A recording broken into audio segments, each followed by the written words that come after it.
আল্লাহ তাআলা বলবেন, বন্ধু এই আসন তো আপনার জন্য, বন্ধু বসেন না, আপনি বসবেন না? তো আল্লাহর নবী বলবেন, রব্বুল আলামিন আমার জন্য বলাতে তো হাত রাখছি, আমার এটা তো আমি গ্রহণ করছি, আপনি দিয়েছেন বলে, কিন্তু আমি বসবো না মাওলা। আল্লাহ বলবেন, কেন বসবেন না? আল্লাহর নবী বলেন, রব্বুল আলামিন আমি যদি বসে যাই হাসরের এই বিরাট ময়দানে আমার উম্মতের জন্য দৌড়াবে কে? আমার কোথায় কোন উম্মত গুনার কারণে, নাফরমানির কারণে আটকায় যায় কিনা? আমি যদি না ছুটি, আমি যদি না দৌড়াই, আমি বসে গেলে আমার উম্মতের জন্য দৌড়বে কে?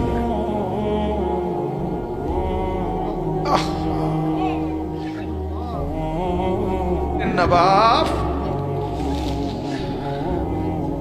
চিনা দরকার ছিল যাকে, চিনলেন না তাকে।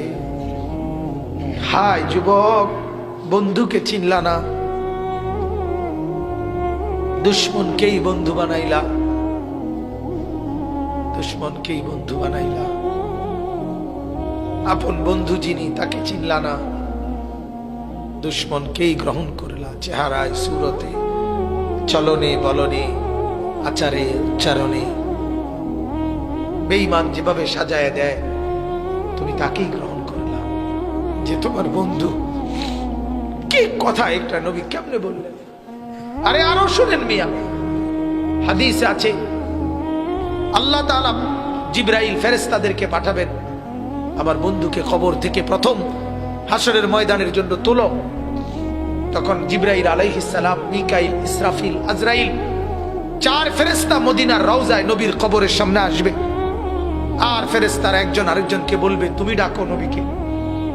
সবাই বলবে না, শেষ পর্যন্ত বলবে, জিবরাইল তোমার সাথে নবীর মহব্বত বেশি, তুমি বেশি আসছিলা গেছিলা দুনিয়াতে, তুমি ডাক দাও, আমরা সাহসে কুলায় না। জিবরাইল তখন ডাক দিবি, ইয়া রাসূলুল্লাহ আপনি উঠেন, হাসরের ময়দানের জন্য আপনি দাঁড়ান। আল্লাহর কসম বাপ কসম, হাদিসে আছে নবীজি সাল্লাল্লাহু আলাইহি সাল্লাম বলেন, আমার উম্মত আমি নবী তখন এই কবর থেকে উঠেই কপালের বালু মুছতে মুছতে আল্লাহর নবী বলবেন, জিবরাইল আমার উম্মত কোথায়? আমাকে নেওয়ার জন্য আসে নাই নাকি তারা জাহান্নামে চলে গেছে? জিবরাইল তখন চোখের পানি ফেলে বলবেন, না ইয়া রাসূলুল্লাহ, এখনো কেউ কবর থেকে উঠে নাই, কাউকে আল্লাহ এখনো উঠায় নাই, আপনি উঠলে এরপরে সবাই উঠবে। উঠেই নবী বলছে, হায় আমার উম্মত কই? আমার উম্মত আমারে নিতে আসলো না। ওই যে এয়ারপোর্টে আমরা মাদ্রাসায় দেখি, এই ভুক্তভোগী আমরা, মাদ্রাসার ছোট ছোট ছেলে পড়ে যে আমার মাদ্রাসায়, প্রায় মায়েরা বাচ্চাদের মা ছুটি নিতে আসে, তার বাবা বিদেশ থেকে আইব, এয়ারপোর্টে নিতে কইছে, ছেলেটারে কি করতে কইছে, এটা যখন বলে মহিলারা কাইন্দা দেয় যে ওটার আবদার বাচ্চার বাপের, যেমন ছুটি লইয়া, অত সেটা তো একটা আবেগ ছাড়া আর কিছু না, কারণ বাড়িতে আসলেই তো দেখবে, কিন্তু এটাও তো একটা আবেগ। বাবা যখন এয়ারপোর্টে নামে তো নিজের সন্তানটাকে কি করতে চায়, দেখতে চায়, তো নিশ্চয়ই বিবিকে তো বলবে, আয় আয় আমার ছেলেটাকে আনলা না, ওই আসে নাই। তো নবীও এমন বলবে, জিবরাইল আমার উম্মত আসে নাই, আমার নিতে আসে নাই, ওরা কোথায়? তো জিবরাইল বলবে, ইয়া রাসূলুল্লাহ উঠে নাই ওরা এখনো, আপনি উঠলে এরপরে আল্লাহ সবাইকে উঠাবে। অতএব বাজান, আমি অনুরোধ করছি, জীবন বদলান, জীবন সুন্দর করেন, চেহারা সুন্দর করেন, আখলাক সুন্দর করেন, প্রত্যেকেই ফিকির করেন।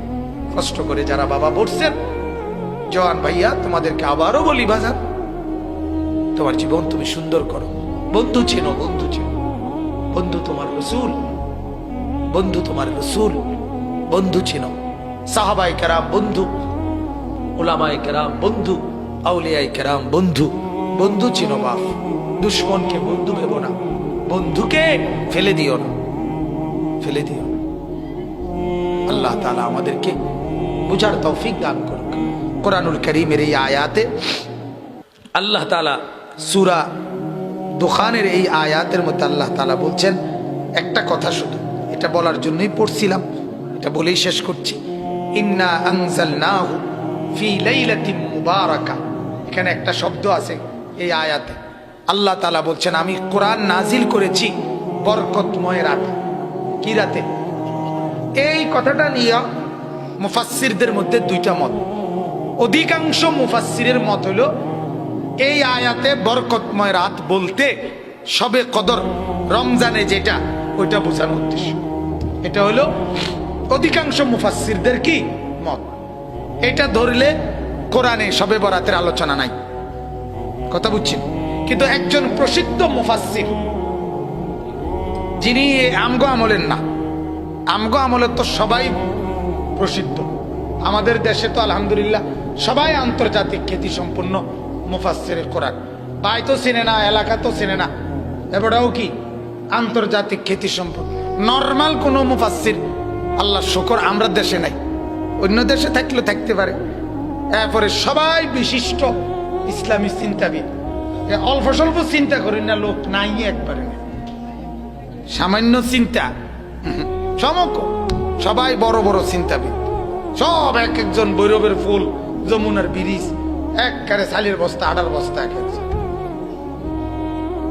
আল্লাহ মাফ করে দেন। তো বলতেছিলাম একজন বড় মুফাসসির হযরত আব্দুল্লাহ ইবনে আব্বাসের ছাত্র, নবীর একজন সাহাবী আব্দুল্লাহ ইবনে আব্বাস, সর্বশ্রেষ্ঠ মুফাসসির যিনি কোরআনের, রাসূলুল্লাহ সাল্লাল্লাহু আলাইহি সাল্লামের পরে সাহাবীদের মধ্যে ওনার শাগরিদ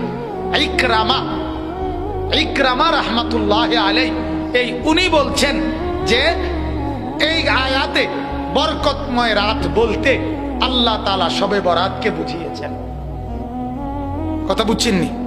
তাইলে তখন ফয়সালা হয় এরকম যে কোরআনের মধ্যেও কি আছে, শবে বরাতের আলোচনা আছে। কিন্তু প্রশ্ন থাইকা যায়, সমস্যা হয় একটা, সেটা হলো আল্লাহ পাক কোরআনে স্পষ্ট বলছে যে শাহরু রমাদান আল্লাযী উনজিলা ফীহিল কুরআন, আমি আল্লাহ রমজান মাসে কোরআন নাজিল করছি। কোন মাসে? এবং আরেক আয়াতেও স্পষ্ট আছে ইন্না আনজালনাহু ফি লাইলাতিল কদর, আমি শবে কদরে, কদরের রাতে আমি আল্লাহ তাআলা কোরআন কি করেছি না। তাহলে রাত্র হইল শবে কদর, মাস হইল রমজান, তাই না? তো দুইটা মিলাইলে এটাই বোঝা যায় যে শবে কদরে আল্লাহ তাআলা কোরআন নাজিল করছে, শবে বরাতে না। তাহলে উনি যে বললেন, কথা বুঝছেন না? কথাটা বুঝেননি? এই জন্য উলামায়ে কেরাম একটা সহজ সমাধান দেয়, ছোট্ট একটা সমাধান দেয়।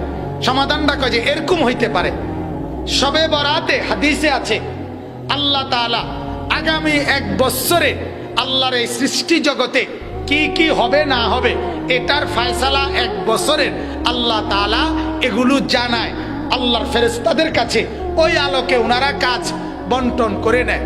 তো হতে পারে ওই বছর শবে বরাতে, যেহেতু রমজানের আগে, ওই রাতে আল্লাহ তাআলা ফেরেশতাদেরকে জানিয়েছেন এই বছর শবে কদরে, আগত রমজানের শবে কদরে কোরআন নাজিল হবে, এই ফয়সালা আজকে চূড়ান্ত তোমাদেরকে জানাইলাম। কোন রাতে? শবে বরাতে জানাইলাম। আর আমাদের বাংলা ভাষায় বুঝার জন্য বলতেছি, একটা প্রচলন আছে কথা যে আমনে কইছেন আর পাইছি, কথা বোঝেন নাই? মানুষের এরকম কয় না, কথার কথা, আমনের মুখের কথা আমার আর কোনো দুঃখ নেই, আমি কি পাইছি জান। আমনে কইছেন একটা কথা, আমার আর কোনো আফসোস নাই। এই আমার মালিকের কথাও তো এমন যে মাওলা আমনে বলছেন তো নিশ্চিত নাজিল হয়েই গেছে।